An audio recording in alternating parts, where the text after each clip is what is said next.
Камера зафиксировала, что этот священник делает ночью с монахиней. Монастырь святого Августина величественно возвышается среди раскинувшихся зеленых полей, являясь символом мира и умиротворения. В его стенах монахини посвящают свою жизнь молитве, предлагая утешение раненым душам, которые находят здесь убежище. Среди них Мария, молодая женщина с волосами цвета вороного крыла и выразительными глазами, которые в последнее время часто наполняются слезами. Отец Гавриил, высокий и кроткий священник с добрыми глазами, замечает страдания Марии. Именно во время вечерни он видит, как она стоит на коленях в молитве, ее тонкие плечи дрожат. Осознавая глубину ее боли, отец Гавриил подходит к ней. «Дитя», — начинает он тихим, как шепот, голосом, — «есть ли у тебя на сердце тяжесть, которой ты хотела бы поделиться?» Мэри колеблется, ее взгляд опускается на холодный каменный пол.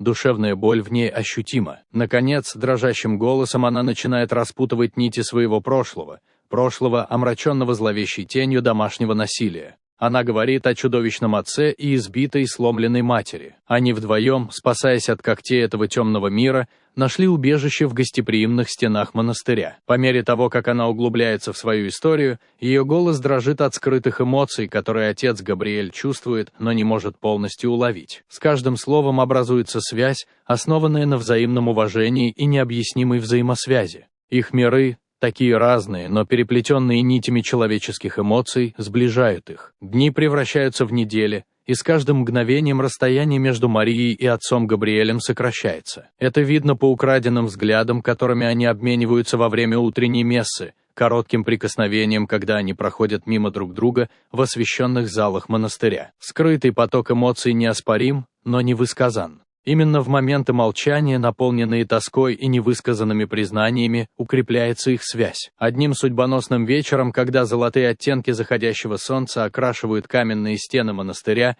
Мэри ищет отца Габриэля в часовне. В ее глазах свирепая решимость, смешанная с оттенком страха, тяжесть тайны, которую она хранит, очевидна. «Мне нужно тебе кое-что сказать», — бормочет она едва слышным голосом. Отец Габриэль, чувствуя серьезность ее слов, мягко кивает, поощряя ее продолжать. Глубоко вздохнув, Мэри раскрывает свой самый охраняемый секрет. «Я беременна». Откровение поражает как удар молнии, последствия огромны, не только для Марии, но и для отца Габриэля тоже. Их связь, которая когда-то была успокаивающим бальзамом, теперь грозит превратиться в ту самую бурю, которая может перевернуть их жизни. В мирных пределах святого Августин среди священных гимнов и шепчущихся молитв укореняется запретная связь, бросающая вызов самим основам жизни, которую они выбрали. Это старая как мир история о любви, расцветающей в самых неожиданных местах, вопреки всему. Прошлое Мэри было подобно гобелену, сотканному из нитей боли, любви и возможного искупления. Небольшая набожная христианская община, из которой она была родом, хранила мрачную тайну. В побеленных стенах скромного дома ее семьи Хуан, ее отец, крупный и импозантный мужчина, пользовался большим уважением в обществе. Но дома, за закрытыми дверями, он был бурей неистового гнева и агрессии. Изабель, нежная мать Марии, приняла на себя основную тяжесть характера Хуана. Ее глаза, когда-то яркие и полные жизни, тускнели с каждым годом, молчаливо свидетельствуя о физическом и эмоциональном насилии, которому она подвергалась. Мэри, даже будучи маленькой девочкой, часто вмешивалась, пытаясь защитить свою мать от ярости Хуана. Много ночей они прижимались друг к другу, находя утешение в объятиях друг друга, шепча молитвы о силе и избавлении. Сообщество, связанное своими жесткими взглядами на брак и приличие, закрывало глаза на недоброжелательность Хуана. Для них святость брака была превыше всего, и любые разногласия в его рамках были личным делом. Мольбы Изабель не были услышаны, и они оказались в ловушке безжалостного круга боли.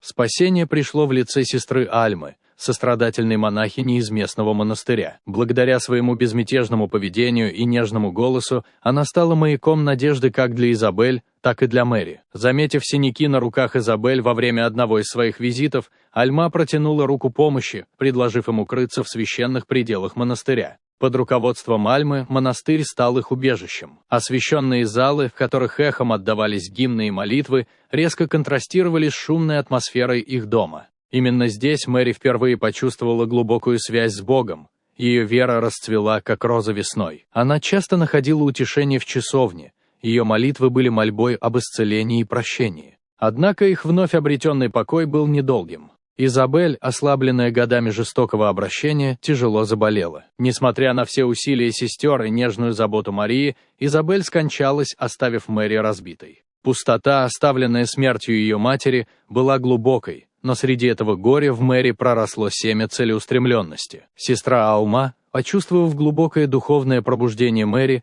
взяла ее под свое крыло. Она провела ее по священным писаниям, научив ее сути самообслуживания и преданности. Вера Мэри, которая была ее якорем в самые мрачные часы, теперь стала ее путеводным светом. Она начала представлять себе жизнь, посвященную Богу, жизнь, в которой она могла бы быть маяком надежды для других, просто как и Альма, принявшая священные обеты. Мэри превратилась из сломленной молодой девушки в женщину непоколебимой веры. Она направила свою боль и переживания на служение, обращаясь к нуждающимся, предлагая им то же утешение, которого она когда-то искала. Тени ее бурного прошлого остались, но теперь они сочетались с сияющим светом ее непоколебимой веры. В тихом коридоре монастыря история Марии стала свидетельством преобразующей силы веры, историей стойкости и наследием силы и преданности делу. В тускло освещенных нишах собора святого в монастыре Августина процветали тайны. Мэри с ее историей боли и искупления была не единственной душой, запутавшейся в паутине скрытых эмоций. Вспышка в углу комнаты, незамеченная многими, была зафиксирована камерой наблюдения. За этим объективом скрывался тайный зритель, молодой человек по имени Элиас. Элиас был очарован Мэри с того момента, как их пути пересеклись. Ее безмятежное поведение и пелена печали в ее глазах привлекли его, соткав заклинание, от которого он не мог избавиться. Каждая последующая случайная встреча за пределами монастыря усиливала его восхищение ею. Ее мягкий голос и добрые глаза неосознанно покорили его сердце. Хотя кому-то это могло показаться навязчивым, роль Элиаса в охране монастыря позволила ему заглянуть в жизнь Марии. Камеры, предназначенные для обеспечения безопасности монахинь, стали его связующим звеном с ее миром. Когда он увидел Мэри в бедственном положении, изливающую свое сердце отцу Габриэлю, он почувствовал сильную смесь беспокойства, ревности и вины. Поток эмоций захлестнул его, когда он начал складывать воедино головоломку нынешнего смятения Мэри. Измученный тяжестью исповеди, свидетелем которой он стал, и своими растущими чувствами, Элиас глубоко вздохнул и предстал перед отцом Гавриилом. Напряженность в его глазах была очевидна, когда он говорил: «Отец, я долгое время питал чувства к Марии. Видя ее такой расстроенной, я не могу отделаться от мысли, что, возможно, невольно оказался вовлечен в ее нынешнее затруднительное положение». Отец Гавриил, хотя и был удивлен, отнесся к признанию Элиаса со спокойным пониманием. Однако он также был столпом традиций и ценностей монастыря. Он ответил: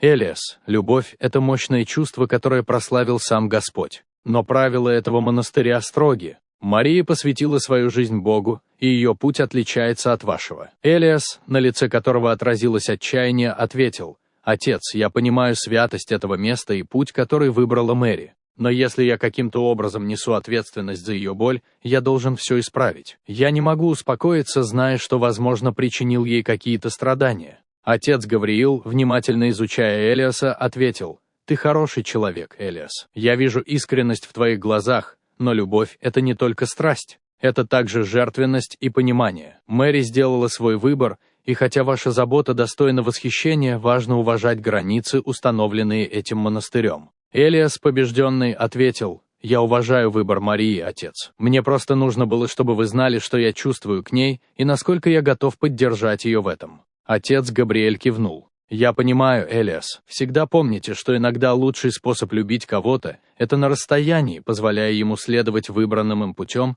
предлагая молчаливую поддержку». Элиас покинул покой с тяжелым сердцем, под грузом невысказанной любви и вихрем неразрешенных чувств. Стены монастыря, ставшие свидетелями бесчисленных историй о вере и самопожертвовании, теперь хранили в себе еще одну историю о неразделенной любви и молчаливой тоске. От покрова до победы ропот в монастыре становился все громче после исповеди Марии. Священные стены святого Августин был убежищем для многих, но для Марии они стали фоном для суждений и решений. Старейшины собрались, и результат был неизбежен.